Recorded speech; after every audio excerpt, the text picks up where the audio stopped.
Hi guys! Welcome back again to our YouTube channel. My name is Lovely and I arrived here in the US under the K1 visa program or the Fiancé visa petition.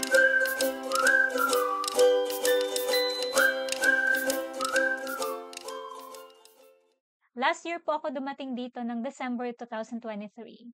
I've been sharing several video tutorials about my K1 visa journey. Maraming salamat po sa overwhelming support and I'm trying my best to respond to all of your questions and comments in that I found in my channel. So for today's video, I'm going to share with you my hands-on or my personal experience sa CFO Manila office when I tried to secure or obtain my digital CFO certificate or the GCP certificate, okay? Just a disclaimer lang po, I am not an immigration expert. Hindi po ako immigration attorney. Lahat ng information na sinishare ko sa inyo dito sa channel na ito ay based on my knowledge and based on my own research while we do the process of our K1. So, what can we learn from this video? I'll walk you through the step-by-step process po sa CFO. When you personally attend the CFO counseling, one, what is the CFO seminar in the Philippines mean? So, the Commission on Filipinos Overseas or the CFO Guidance and Counseling Program, the GCP, is a program of the Philippine government that aims to protect Filipino fiancés and spouses of foreigners who wish to migrate overseas for immigration purposes, okay? So guys, this CFO seminar is just basically preparing you for the challenges of having an international migration, like po yung mga adjustments sa culture, sa language, as well as how to address concerns in case of emergency or in a bad situation po in case na maka-encounter kayo ng domestic abuse. Ano ang gagawin ninyo? Alright? Do I need to attend the CFO seminar? The answer is yes. Mandatory po siya na lahat po ng paalis, Filipinos na paalis po ng bansa to migrate, to join your spouses, to join your fiancés abroad, kailangan pong umattend ng CFO counseling. This is a requirement of the Philippine government. Filipinos need to secure the CFO certificate before leaving the country kasi po, mahaharang po kayo sa Philippine immigration pa lang po sa airport. Mahaharang po kayo kapag wala po kayong CFO certificate, alright? So it's a mandatory, it's a must that you need to secure and get that CFO certificate before your flight schedule, alright? For question number 3, how do I get a CFO certificate in the Philippines? So ito po yung magiging tutorial natin. Meron po akong video.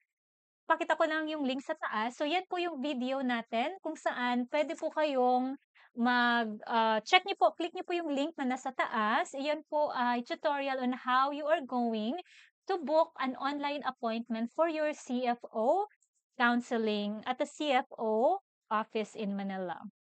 Alright? How much is the CFO fee? So, meron po ba tayong babayaran sa CFO? Yes, meron tayong babayaran after po ng counseling ninyo. Magbabayad po kayo ng 30 pesos lang naman. Okay? 30 pesos po ang babayaran ninyo. At doon nyo na po babayaran mismo sa counter sa CFO office. Okay. Ngayon, i-walk through ko na po kayo. Next topic would be is the step-by-step process po noong ako ay nag-CFO. During my time, ang CFO Manila office was located in Paco, Quirino, Manila pa po. Okay?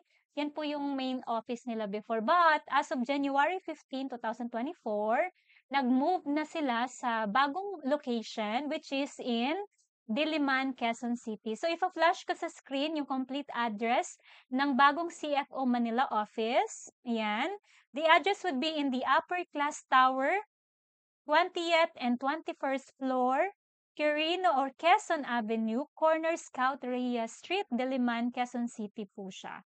Okay? Para sa lahat ng mag-a-attend ng mga CFO, yan po ang bagong address ng CFO Manila branch. Okay? Alright, so pagdating nyo mismo, ano ba yung mga requirements na dadalhin ninyo? Okay? So, ipa-flash ko sa screen, yan po yung mga dadalhin ninyo sa CFO in-person meeting. Okay? Pagdating nyo mismo doon sa guard, sa lobby area, hahanapin po sa inyo yung barcoded appointment confirmation. Okay? Yung barcoded information kagaya nito, yan po ay isa sa mga requirements na hahanapin sa inyo ng guard sa lobby. Magdala po kayo ng at least 1 valid ID or 2 valid government-issued IDs. Tapos, ipipresent nyo rin po yung inyong passport just for validation and checking. Then, after nyan sa guard po, bibigyan kayo ng lace para siyang pinaka-tag ID ninyo. So, bibigyan kayo nyan. Pagkakuha nyo po ng tag ID, proceed po kayo sa 20th floor. Sa 20th floor, bago kayo pumasok sa room, meron kasing counter sa labas na magbibigay sa inyo ng form. Sabihin nyo lang that you have an appointment. Let's say, ang appointment niyo ay morning. Ang registration po sa morning ay from 7 a.m. to 8:30 a.m. Okay? Kasi ang counseling will start from 9 to 11 po. Okay? Kapag naman afternoon po ang inyong schedule, ang registration po starts at 12 p.m. hanggang 1:30 p.m. And then the counseling po starts ng 2 p.m. hanggang 4 p.m. Okay po.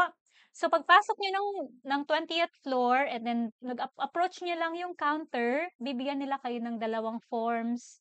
Fill upan niyo lang po 'yon. Basically, 'yun yung mga information na fill out niyo online, isusulat, fill upan niyo lang po ulit at may mga other security questions or personal information about you, your plans, saan kayo sa US, in case of emergency, address niyo. So, lahat po ng information na nasa form, fill upan niyo po lahat, okay? Wala po kayong mamimiss dapat na information doon to avoid delays. After niyo mag-fill out ng form, ibabalik niyo po yan sa counter, tapos kukunin sa inyo ng counter attendant o yung staff ng CFO. Like, sa akin kasi kinuha yung passport bio page ni petitioner or kinuha niya yung copy ng aking K1 visa or yung passport na rin. Okay? So, pagkakuha niyan, pagka-check niyan guys, sasabihin sa inyo kung magpo-proceed po kayo or ano yung room number ninyo. Okay? Iba-iba kasi yung room niyan guys. Iba po ang, naka-group kasi kayo eh. So, let's say for example, sa nung time ko, lahat ng nasa room ay 4K1. Lahat ng may mga fiancé visa or spousal visa. I think for me, halos lahat kasi kami, ano po eh, fiancé visa lang lahat sama-sama sa isang room. Okay? And kapag nag-attend kayo ng counseling, iba-ibang countries po yan. Hindi lang naman siya sa US, yung country of destination. During my time, merong papuntang Japan, may papuntang New Zealand, Europe, meron namang pa Taiwan, US, ayan. So, iba-iba po yan. Okay?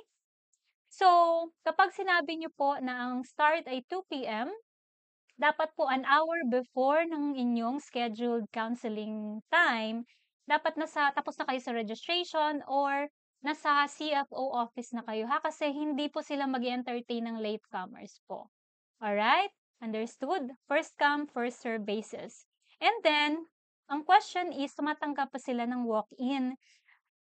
Nung time namin guys, tumatanggap sila but on a case-to-case basis. So, meron doon kapag hindi ka nakapag-schedule online, meron silang mga available na computer sa lobby pa lang or sa 20th floor or sa lobby, whatever. Meron silang ganyang computer wherein pwede kang mag-set ng appointment. Ngayon, kung papayagan ka or tatanggapin ka for a walk-in, let's say for example, meron kang urgent flight, so depende yan. But I'd rather not to risk, but you have to book ahead of time, no? Of course, guys, bago kayo umattend sa in-person na counseling ninyo, dapat po visa on hand na kayo. Kasi hindi po kayo makaka-proceed sa counseling kapag wala po kayong visa. Alright? I hope clear yan, guys. Okay, so, after po, habang nag-aantay kayo, pwede kayong mag-stay sa room, designated room ninyo. So, pwede kayong mag-antay doon. Marami namang mga Filipinas doon na nag-aantay na rin. Pwede kayong mag-lunch out muna kasi wala pa naman nag-start. So, balik na lang kayo pag nag-start na. So, yung iba naman ako, nag-antay na lang kami doon sa room. And then, the first part of the counseling is group discussion. papasok yung counselor natin guys, yung naka-assign na counselor, CFO counselor, papasok siya, dala-dala yung mga forms na tinilapan ninyo, yung mga requirements ninyo, nandun siya. Nire-review nila yon bago siya mag-start. Nire-review niya yon to make sure na wala bang na-miss out ng information during nag-fill out kayo. In my time, meron kasi akong na-miss na signature, meron akong nalaktawan na information doon sa forms.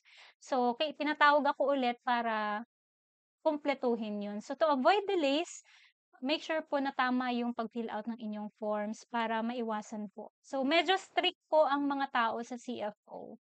That's just part of their job. Okay? Nothing personal, but then talagang strict lang talaga sila. Okay? So, nung nag-start kami ng a little over 2 p.m., guys. So, nag-start kami, pumasok na yung counselor namin. Sorry guys, nakalimutan ko yung name ng counselor, pero babae yung counselor namin. For that group discussion, mag-uumpisa lang po yan. Mayroon lang po silang ipi-play na mga several videos about domestic violence, emergency numbers, or agencies na pwede nyong lapitan kapag nagkaroon kayo ng problema sa ibang bansa. Okay? In the middle of the discussion, sa group discussion, we highly suggest na mag-participate kayo, ha? Kasi malaking impact yun. Makakatulong yan to give a good impression sa counselor. In my time kasi malaking tulong yan kasi you will be on top of the list to be called for the one-on-one session. So, pwede kang unahin niya, depende sa sa flow ng kanyang program. But anyway, malaking tulong yan, so mag-participate kayo, okay? Naging mabait naman yung yung counselor namin sa group discussion. Napaka-engaging niya, napakabait, and understanding siya. Sinasabi niya lang, shine-share niya lang sa amin kung ano ba yung mga realidad na na-encounter nilang mga problems ng mga Filipinos na nasa ibang bansa. Tapos minsan nakaka-receive sila ng request for assistance, ganyan. So, nangyayari po talaga siya, guys. Kaya meron tayong counseling, kung gaano ka-importante yung counseling. Alright? So, after niyan, in the middle, bago matapos ang inyong group counseling, meron po, yung counselor po ay magbibigay sa inyo ng form. Parang siya, 1 page lang siya. It's just answerable by yes or no. Basically, para siyang, if I can remember para siyang survey form or something. Yes, you just have to answer yes or no. Okay? Iko-compile niya yon during your time ng mag one-on-one kayo, kasama yun sa i-validate niya. Iko-compile nila lahat yon. Okay, after ng group counseling is the one-on-one session. So, mag-one-on-one kayo with your counselor. Okay? So, kapag maswerte kang unahin na tawagin, nasa room lang kayo guys niyan ha. Tapos, nasa labas ng room, may mga cubicles kasi dyan. So, yung counselor pupunta, meron siyang pwesto doon, tatawagin yung pangalan ninyo. Tapos, pag natapos yung unang beneficiary, unang applicant, yung applicant na yun is tatawagin naman niya yung next para hanggang matapos po kayo. So, in my case, binigay or nag-ask lang siya, hingi siya ng mga requirements. Ang pinresent ko lang naman po sa kanya is yung recent pictures together.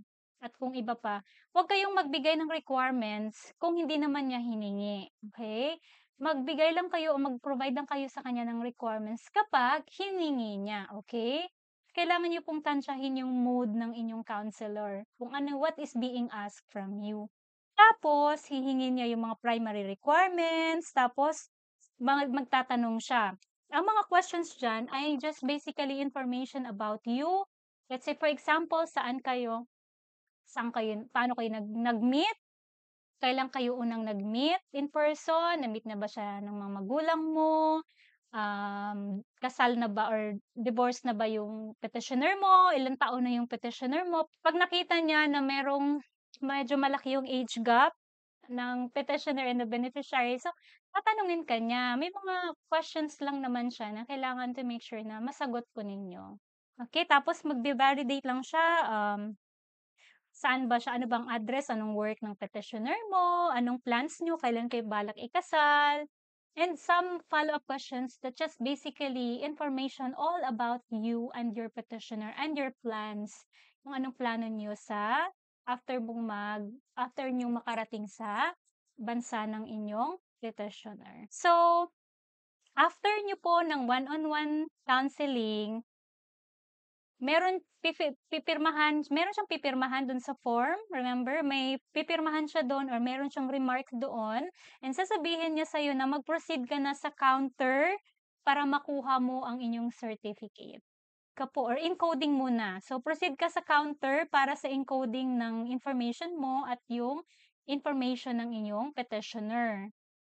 Yun pong information na yun, tatanungin niyo man niya sa'yo, paki-check kung tama kasi yun yung magre-reflect doon sa certificate, especially the country of destination, yung full name mo. Ayan, dapat po tama po lahat. Email address, mobile number, ganyan. Pagkatapos ng encoding, okay, tingnan mabuti ha kasi tatanungin yan sa'yo kung tama lahat. Kapag na-confirm na yun, sasabihin sa'yo, proceed ka na sa cashier for payment ng 30 pesos, okay? After mong magbayad sa cashier, guys, 30 pesos, bibigyan ka nila na, i-issuehan ka nila ng receipt. May resibo pong ibibigay sa'yo after payment. Yung resibo na yon, nakalagay doon yung official receipt number. Yung official receipt number na makikita ninyo sa inyong resibo is yun yung password na gagamitin nyo. Sa front pala ng counter, meron doong QR code. I-scan nyo yon. Tapos, pagka-scan, i-enter mo yung email address na ginamit mo sa pag-register ng CFO. Okay? Yung i-enter mo yung email address at yung password na yun is your OR number. The receipt number na nandun sa resibo mo, yun yung password na gagamitin mo. Email, and then the OR receipt number will be your password. Pag i-enter niyan, magsasagot ka lang guys ng feedback para siyang survey. So, yes, yes, yes ka lang, then submit. Pagkatapos ng submission ng part na yan is check mo na yung inbox ng iyong email, doon mo muna makikita ang auto-generated na digital CFO certificate. Hindi po muna nagtatapos dyan. So, open mo yung attachment, reviewin mo ang inyong digital certificate na naka-attach sa email mo, and reviewin mo na tama yung pangalan mo. Dapat po, wala po siyang expiration date. And then, i-check mo dapat GCP siya. For K1 visa petitioners, dapat nakalagay is GCP. Alright? So, pag okay ka na dyan, but if in case na merong typographical error or halimbawa nakalagay doon may expiration date na dapat wala na dapat, bumalik po kayo sa encoding counter para ipakorek po yun. Enter nyo ulit, scan kayo ulit, tapos enter yung email, yung password, and then magre-regenerate ulit yan ng CFO certificate, the corrected CFO certificate, reviewin nyo ulit, and pag okay na, tapos ka na. Then, balik ka na sa guard lobby, tapos para makuha mo yung iniwan mo na mga na valid ID doon, is surrender mo yung name or yung tag. So, additional reminders po, magdala ng extra ball pen. Pwede pong magdala ng snacks like water or biscuits. Tapos, pwede pong mag-participate ha sa group discussion. Kung malamig ang room, kung lamigin po kayo, magdala kayo ng extra na jacket. Okay? Tapos, again, before you leave, check your digital certificate ha, na make sure na tama na siya. Walang mali, walang misspelled na information. And then, after po niyan, ang next question is, meron bang naho-hold sa CFO? Meron bang naho-hold ng release ng CFO certificate?